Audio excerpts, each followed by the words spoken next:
happening. This magic moment. Now, this magic moment. Three-point shot. Back in. The bank open. Orlando rises. Bain hoisting at the buzzer. He drills it. Legends live. It's a crack down. And the magic is real. He's going to go for the win. Shot is up and he got it. Strap in. It's showtime with RJ Saunders. It is this magic moment here on 1010XL Magic. RJ Saunders here with you. As always, we're glad that you are along for the ride. Look, we talked about how important these next 5 games were going to be for the Orlando Magic last week. That potentially it would tell all the story in terms of how they would finish in the Eastern Conference standings and who they would face. Right now, the Orlando Magic are going through it. Currently 1-3 in their last 5 games. We'll finish out this 5th game against the LA Lakers on Saturday. But you're in the middle of a 3-game losing streak now following the loss to the Charlotte Hornets by a final score of 130-111. Before we continue, if you are new to the channel, we do welcome you. And if you do have the time, please make sure to like and subscribe to the channel as we continue following this Orlando Magic Ball Club. Now, I do have a question for you, the listener, early on in this podcast. If you're listening to this, I'm quite certain you're a fan of this group, and you're seeing what's going on in the middle of this 3-game losing streak, which is a far cry from the praises we were singing during the Magic 7-game win streak. With everything that's going on right now and what we have seen, is it regression? Or is it you have faced very hot teams, 3 to be exact, in your last 5 games? Now, that's not including the Lakers, who you welcome in on Saturday. But that's what I've been wrestling with over the last few hours. Is it regression, or simply in this 3-game losing streak, you have faced 3 very hot squads? And in my opinion, I think both can be true. Because coming out of the All-Star break, the Orlando Magic, they felt like a completely different team. You're putting Paolo Banchero in spaces and spots where he really can succeed. Desmond Bane's on a heater. Your calling card is back on the defensive end. The energy and the fire is there. And almost instantaneously, you go from 7th to 5th. And then you start hearing things like this from Zach Lowe. It feels like they've had such a disappointing season because the expectations are so high. Banchero and Franz Wagner have barely played together. It's been an up-and-down season, but here they are kind of finding their defensive identity and their toughness at the right time. Banchero's had the best stretch of his season in the last 2-3 weeks. Like, they might be a little friskier than we thought. I kind of had written them off because they'd been so just up and down the entire season, but they're finding themselves. The fear that I had with that was I was hoping that you weren't, quote unquote, reading the press clippings, getting too deep within your own hype. And now, if we want to talk about 2 bad games in your last 3 outings, my goodness. In my opinion, you got embarrassed by the Charlotte Hornets. Now, again, granted, you're facing the Atlanta Hawks at that time, the first game of this 3-game losing streak. They're probably the hottest squad in the league, right? At the time we're recording this, their winning streak's at 11 games. I'm thinking, okay, looking back at it, right?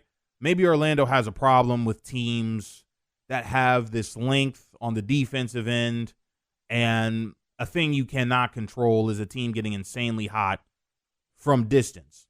On top of that, you had the fight towards the end versus Miami in terms of score, because Miami tried to make that comeback late. It's 2 games in 3 nights. everyone's due for a bad game. This winning streak wasn't going to last forever, right? Then you go back home, welcome in OKC, who had won 10 in a row. You almost won that game. Paolo plays fantastic. I'm not one for moral victories, but you did well in that game. Then you go to Charlotte to face the feel-good story of the year on Dell Curry's jersey retirement night. And from the second quarter on, you completely wet the bed. And, I mean, look, you want to talk about a hot night from three. Kobe White, a guy who many of you Orlando Magic fans wanted on this squad, 5 of 8 from beyond the arc. One of 4 players who made 3 or more three-point shots. Brandon Miller makes 5. Con Knipple makes 4. LaMelo Ball makes 3. 21 total threes by the Hornets on 46 attempts. And they win their 4th game in their last 5. Over the last 2 weeks, Orlando has had a top 5 defense. Charlotte drops 130. Weird game. Very weird game. Although Charlotte is a team whose offense can go with the best of them. But Jamal Mosley gets tossed, and parts of me thinks that he wanted to get thrown out. I don't blame him on that front. Moussa Diabate should have had some fouls that weren't getting called. The whistle wasn't being blown both ways at all. And I think Greg Popovich used to do this. He would get tossed to try to create some energy, some fire within the team. Also show that, hey, listen, I'm going to go to bat for my guys. Maybe that wakes something up in them. Coach fighting for you and all that jazz. Get a win in enemy territory with each game really being a 7-game series at this point. Unfortunately, it doesn't work out, but Mosley did speak with the media as to why he got tossed in Charlotte after the game. Yeah, I got to be better for our group in that situation. Listen, I thought we went to the basket up a couple times. Didn't get a couple calls that were very similar on the other end, and just the level of consistency in that. So that's what I was fighting for our guys, to be able to see that if we're going to play a physical style of basketball, which we do, that I'm okay with it being called on the other end as long as we're getting the same call on that on our end. Again, our guys wanted to continue to fight, keep fighting no matter what's going on in the game, and I've got to be better in that situation to not put us up against the wall there. And now to potentially pile on to all this, you're going to have to face a surging Lakers team who's now won 8 games in a row. Luka Doncic just finished dropping 60 in South Beach. And now you have to wonder if you're sitting back at square one. Because we talked about this a couple of shows ago. Here comes in the 4th seed in the Cleveland Cavaliers. ESPN is saying that that's potentially the first round matchup. Cleveland versus Orlando as the 4-5. But the team looked different and felt different. And in all things considered, going up to that point, you thought they were getting healthy, that they had finally gotten over the hill in terms of the injury bug. They were just waiting on Franz to come back. But now Anthony Black is out. Wendell Carter's out. Jett Howard had missed a game because of illness. And the bench is getting more and more thin than it already was. Your lineups are getting more and more thin. The way you played Paolo Banchero, where he's not being the point forward in terms of calling the play and bringing the ball up the floor, it almost seems like you're regressing and getting back to that. And the nightmare about all of this is, if the playoffs started today, you're fighting in a 7-8 matchup against Miami, who, yes, we're all confident you could beat. Your grand prize would be facing Boston in the first round. I don't know if Orlando wants that. Something's awry. Don't know what. But here was Desmond Bane on that. Like when you're playing a team like that, you give them an inch and they take a mile. You know, you got to be extremely locked in, disciplined on defense. They score the ball in a variety of ways. I thought that, you know, they was able to get out and get some threes. Kobe White got going. You know, and offensively we struggled to put the ball in the basket, and we had some conversations about it. We think we just need to play more together. You know, you see a team like that, a team like Atlanta that we just ended up playing, OKC.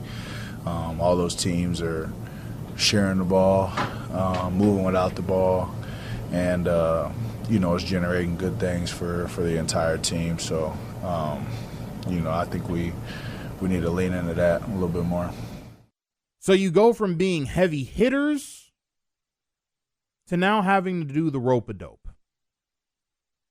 And now you got to get on the ring ropes and take the punishment for Lord knows how long until you get to winnable games.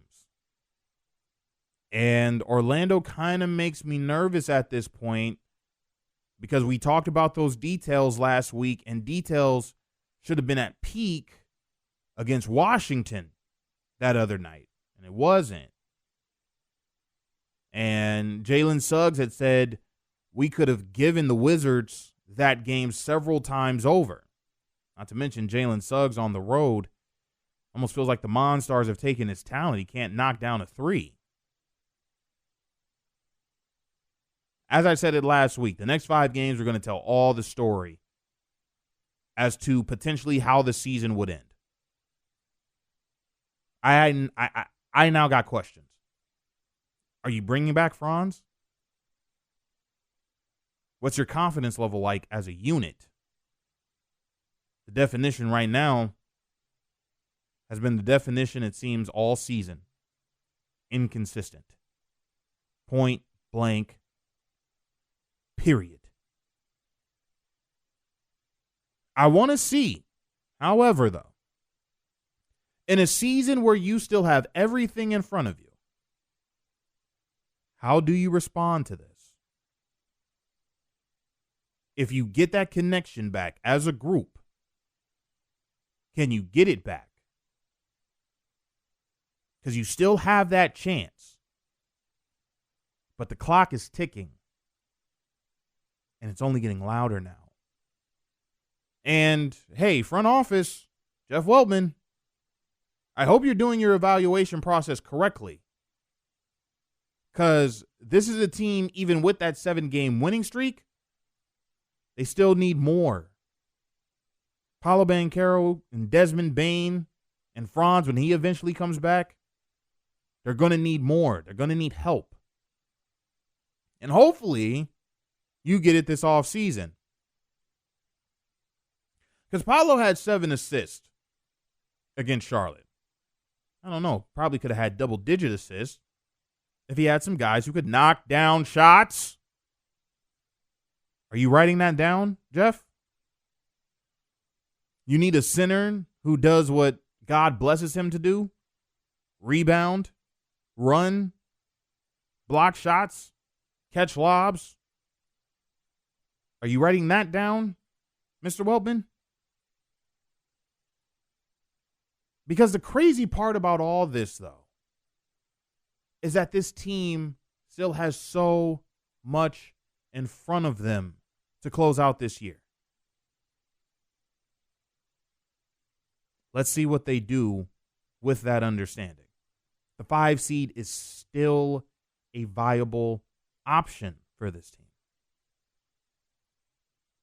They're going to have to begin this stretch over the weekend against Luka Doncic, LeBron James, and the LA Lakers. Let's see how it works out. Those are just my thoughts. I would love to hear yours. Is it panic time, or are you simply frustrated? Please let us know in the comments section. Don Struble, Full Court Orlando Magic podcast, Orlando Magic analyst, does a great job with his work on the Magic during their home games. Want to get his thoughts on this squad's cold spell? Can they get out of it? We'll talk all that and more. Let's welcome in Don.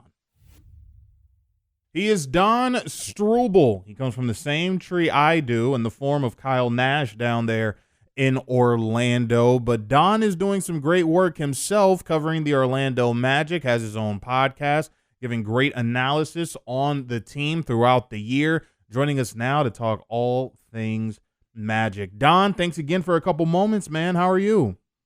Yes, sir. Yeah, I appreciate it, RJ. I'm happy to be on and, chop it up with you about where the team's at this very critical point in the season. And I hope you're doing well yourself.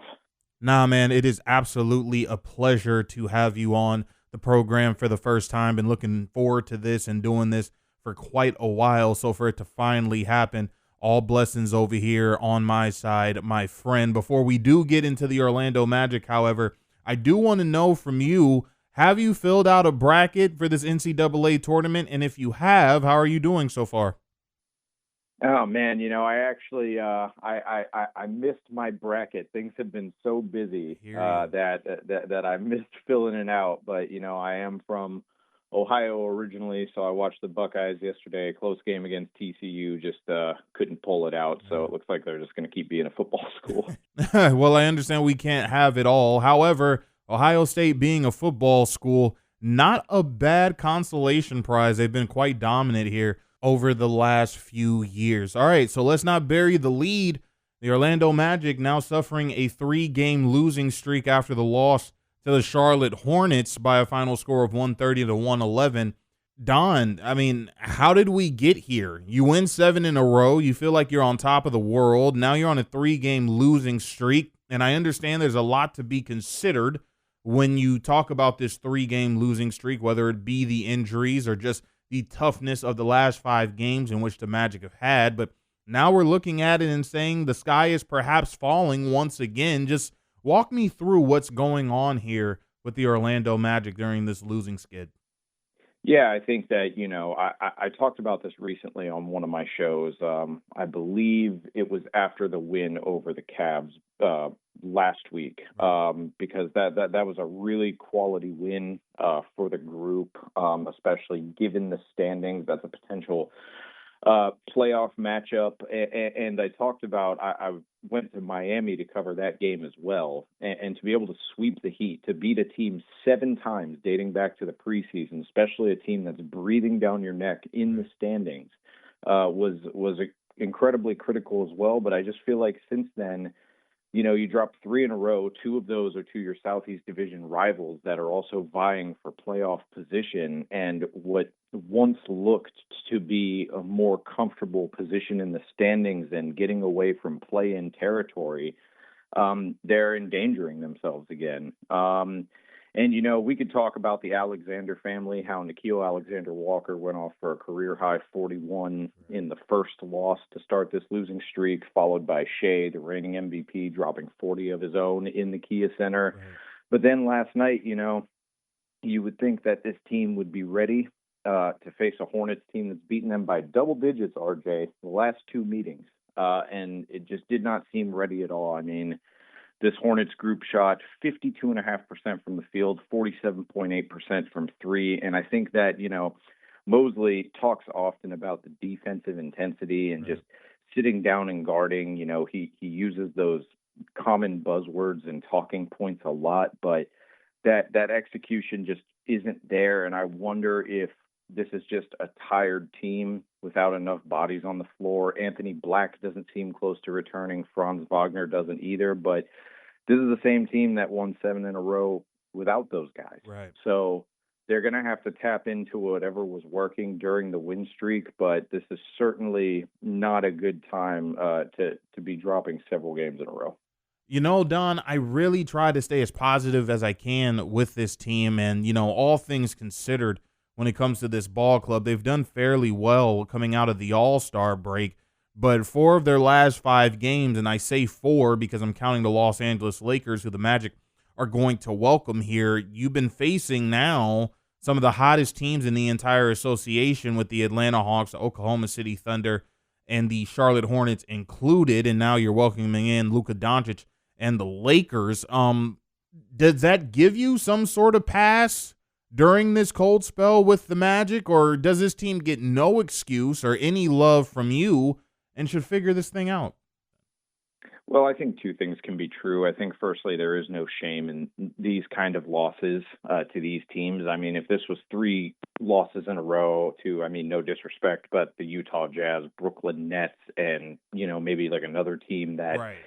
is in a lower tier in that tanking territory, then, this is a different conversation. But yeah, these are playoff or playoff adjacent teams they're losing to. And so, but the thing is like, I don't know if I can continue to necessarily give them a pass when, yes, you're missing a Franz Wagner and an Anthony Black that are key components of your offensive firepower, but you still have two all-star level players on the floor in Paolo Banchero and Desmond Bane, who have been playing incredibly well since the All-Star break. And it's really just on the rest of the group to find a way. I mean, I know that this is a different echelon of team and a championship caliber team, but look at the Boston Celtics. I mean, look at what they've had to do all year up until recently, getting Tatum back and Jaylen Brown playing out of his mind, but cohesively a unit that has really been able to stay atop the East when a lot of people were counting them out and looking at them as maybe falling into that play-in territory with all the guys that they lost, and then the loss of Tatum to the injury. So I think with the Magic, they have enough, and that's something that is talked about within the building. They believe in the guys that they have. We've seen big performances from role players. I mean, a lot of these games, role players have been the difference, and they just have to find a way to consistently give that kind of effort and not give in. And it seems like their headspace is in the right area, but Mosley gets ejected last night trying to defend his guys on what he believed to be unfair foul calls. Like, even when things like that happen, you have to try to find a way to win. So I'm kind of just talking too much at this point, but No. I look at it as this is a team that you've lost 3 in a row to really good squads, but you cannot, rest on, oh, well, we're taxed or, we're shorthanded. No, this team still has enough. Paolo Banchero and Desmond Bane, they've been trying to do their best to keep this team afloat as well as they can, but all teams need help. All players need help. It just doesn't require 2 guys to win NBA ball games, let alone an NBA championship. It seems that we're seeing more guys out of the lineup with injuries than in uniform for this team playing on a night-to-night basis. For those guys, however, who are in the lineup, who are in the rotation, who are playing in the absence of some of the key guys the Magic have, who should be seizing this opportunity to step up and make a big difference for this group? Yeah, I think it's Tristan da Silva's spotlight to lose.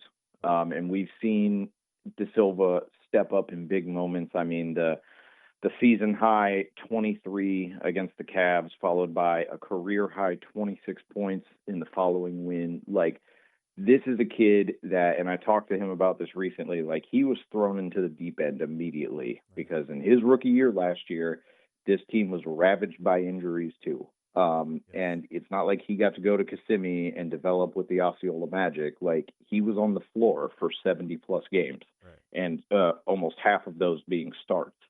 And so it's like, I think it's his spotlight to lose, but it's a collective effort. I mean, you go out and get a Javon Carter who has played well for them. I mean, last night, 11 points. He shot 42.9% from 3. He's been a veteran voice.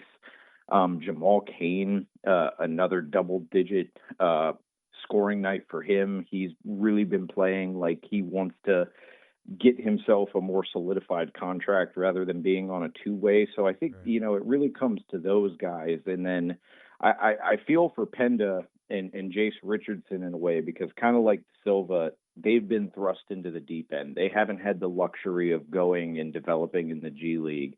But I'm sure this is also a dream come true for them. They would rather be here making a difference in a playoff push. And unfortunately for those guys, they're just going to have to grow up quick. And I mean, when you look at it, Mo Wagner, still trying to find his way back and play better after a long time off with the ACL recovery. I think collectively, this is just a group that sooner than later, really is gonna need more and more big games from more people than just Tristan da Silva. Jeff Weltman said it after the trade deadline that he wanted to have an evaluation process to see what this team needs going forward. Don, I want to know from you in your evaluation process, what do you think this team needs? What are they missing? I think, a lot of this just comes down to I feel like this is a team that, I mean, there's so many components to it, RJ. Like, I can't really put my finger on one, but, when this is a team that can at least hit its shots at a decent enough clip. Now, it's been a while since I looked at the team averages and rankings, but with Bane on the floor, especially the way he's been playing post All-Star break, they are a better perimeter shooting threat. But when shots aren't falling, they lose. And last night, 33.3% from deep, 14 of 42. They took 53 balls the other night. Only, I think they hit like 17, which isn't bad, but that reliance on a shot, especially if it isn't falling, like, play to your strengths. I mean, get inside, manufacture better offense. But I think that this team, I mean, it's hit its ceiling. Like, I think that more of the onus falls on the front office this summer to go and figure out legitimately a couple of positions where they can shore things up, or maybe even go and get.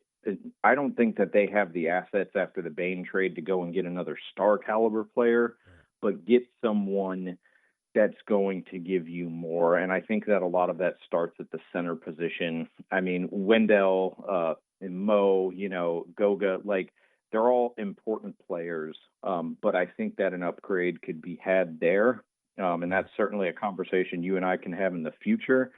But right now, I think it's just about, we talk so often in these post games with Mosley about need to sit down and guard, need to do this and that. Defense turns to offense. All right, well, let's see it. Let's see it consistently, because when this team does do it consistently, you see a 7-game win streak when 2 months ago we probably didn't think they had that in them. But now you're on a 3-game losing streak in a critical part in the season when there's only 11 or 12 games left, and you're fighting to stay out of the play-in. You have to stay intact with your identity. Man, I didn't have this question in my notes. You bring them up, though, head coach Jamal Mosley, and it seems to me, once again, since this 3-game losing streak, Orlando Magic Twitter is absolutely ablaze and saying that this guy is not the answer, or perhaps this guy has run his course and he set the foundation for this team, but now it's time to bring in a guy like Mike Malone, or maybe bring in a guy like Taylor Jenkins, kind of similarly to what we saw in Golden State, where Mark Jackson laid the foundation down and Steve Kerr picked that up, ran with it, and won NBA championships. Where do you stand on the divide that is head coach Jamal Mosley? Should he stay and figure this whole thing out going, towards next season and beyond, or has time kind of caught up with him with this Orlando Magic team, and it's time for the two to go separate ways? Yeah, and I mean, you go to any fan sports space on Twitter, it can be a volatile space to occupy. I mean, people will get hot-headed because they're fans. They're living up to the definition of what a fanatic is. From what I've understood with the players, and, I don't want to speculate that they're just media speaking or whatever, but it seems like they do really ride for Mosley and the kind of culture that he's helped build. And, Desmond Bane was talking about it last night after Mosley got ejected. He said he always goes to bat for us. And I think that Mosley has the really important intangibles to be a coach, but more so than the Mark Jackson to Steve Kerr transition. I kind of look at Mosley like a JB Bickerstaff, how JB was in Cleveland. They were, a bottom of the Eastern Conference team.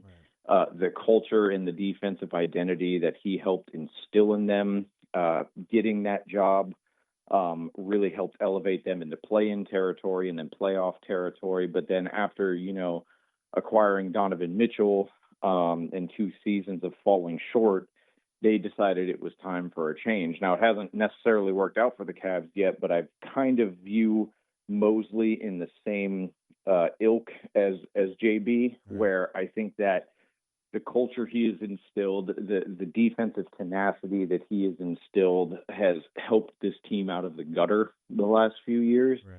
But I think to take the next step, his expiration date might be coming sooner than later. And I believe that, especially if this team falls apart down the stretch here and ends up in the play-in or is a really easy playoff exit for an opponent, that the front office could be making some decisions this summer.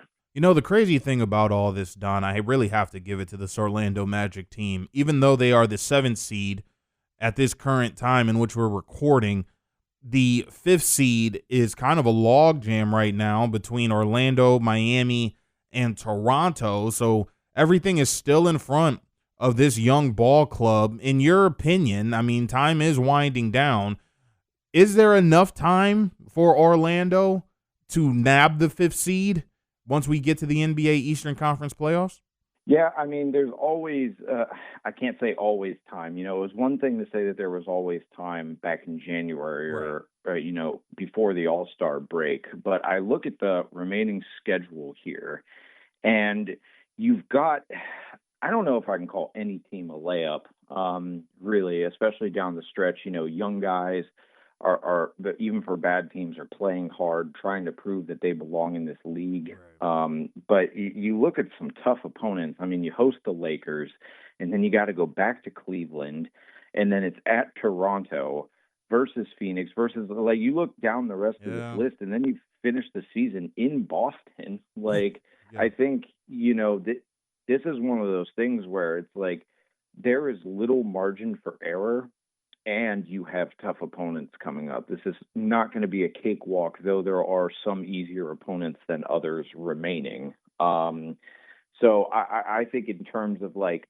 whatever's going on, to Bain's comments, whatever disconnect is there, they're going to have to work really hard internally to figure it out, because just a week ago that this team looked like it was playing at peak form, and they need to get back to that in some capacity. I think there have to be many within the Orlando Magic that probably are going back and forth as to whether or not they bring back Franz Wagner to close out this season and go into the NBA postseason. It seems to me, as you said, it doesn't look like there's a timetable as to when he's coming back. It certainly doesn't look like it's going to be anytime soon. We know what he's able to do on the floor for this team on a night-to-night basis. He's one of the franchise cornerstones. The details in which he's able to fill for this team have sorely been missed. But where the team is right now at this point of the regular season heading into the tournament, would you bring him back, or would he be a guy that you would consider more so putting on ice and getting him ready for next season? Yeah, I think it's I can assuredly say that Franz Wagner he would be very upset if they tried to put him on ice, based on a recent discussion he had. I believe it was with my colleague Jason Beatty of the Orlando Sentinel. He wrote a story on it. Wagner is working really, really hard and tirelessly to return to the floor.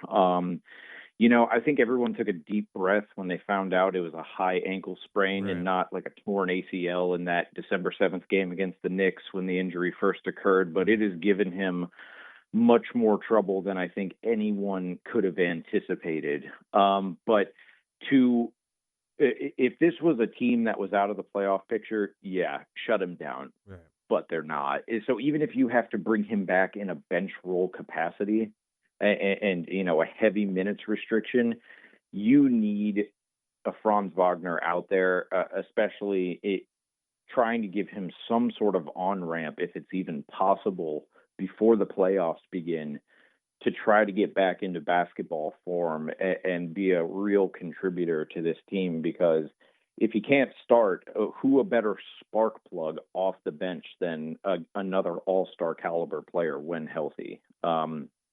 So I think that given where the team is at and the need for help, especially at this juncture of the season, you don't put him on ice. You try to bring him back, but bring him back in a capacity when he's ready that works out. But who knows? I mean, I certainly hope not for the team's case and for the fans' case, but this could be one of those things where he just never quite gets right until an off season of recovery. I mean, we've seen it before where you think guys are going to come back and then it's just prolonged, and then before you know it, it's the end of the season. So the Magic will get another chance at it, but it doesn't seem like they're being done any favors as they welcome in the red-hot Lakers into town. The Lakers team that is surging have won their last 8 games, and Luka Doncic just finished dropping 60 in South Beach against the Miami Heat. Preview it for us, man. What are the keys to victory for the Magic to end the 3-game slide and get a win against a very tough LA team? Yeah, well, it's one of those things where I've discussed with Mosley on multiple occasions. You're not going to stop the greats. You can just try to slow them down. And that's going to be the case with Luka. He's going to be playing out of his mind as long as he's healthy for the most part. I mean, I know that he has his flaws, but all greats have their flaws. Right. And Luka Doncic is a certified bucket and also a really good facilitator. This is his team, but you also have to watch out for the king. LeBron James can go out there and drop a triple-double with ease, even at the age of 41 years old. And so you've got a two-headed monster out there that you have to really pay attention to. And then it's like, what are their role players going to give you? I mean, anybody can go off at any second. I mean, and so it's about how do you limit those guys, or the reverse side of that, how do you shut down the role players? Because, I mean, unless LeBron and Luka go off for 60 apiece, like, you're not going to win a game with 2 players. Right. So they either have to shut those 2 off and put it on the role players to beat them, or the reverse side of that, play, a prolific level of defense on the other 3 guys on the floor. And if LeBron and Luka are going to eat, let them eat. Really make the most of transition opportunities and your offensive possessions, and don't let things fall apart and don't turn the ball over. It's really that simple to me. All right, Don, before we let you go, you got a lot of stuff going on. Tell us about the podcast and other things you have lined up so our listeners here on This Magic Moment can follow you and your great work. Yeah, thanks, RJ. Yeah, so you guys can find me at Don Documents 407. That's my Twitter handle and Instagram. I am the Magic beat writer for Roundtable Sports.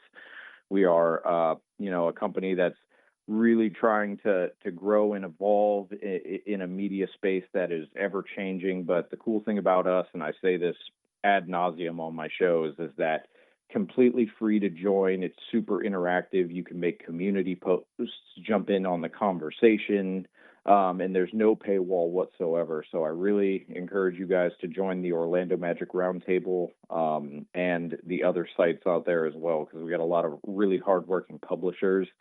And then for the podcast, you can find it at Full Court Magic on YouTube. That's another slow growing thing, but I see more views pop in pretty much every episode, and I really appreciate the organic growth of this, because I really enjoy this community and being able to talk about things that are on my mind as someone who's in the building often. I've also been doing more multimedia work. You can find my clips and photos mainly on Instagram.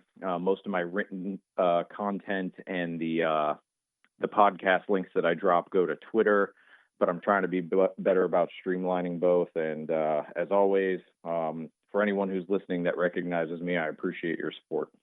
Greatest nicknames in the game, Donnie Docs. I am so honored to be able to call this guy friend. Doubly as honored that he would give us just a couple of moments of his time to break down this Orlando Magic team. Make sure to follow him on all of his platforms as he continues to break down this group from his point of view. He is giving you great analysis, and I mean that sincerely. Don, thanks again, man. Hopefully we can do this again sometime down the road.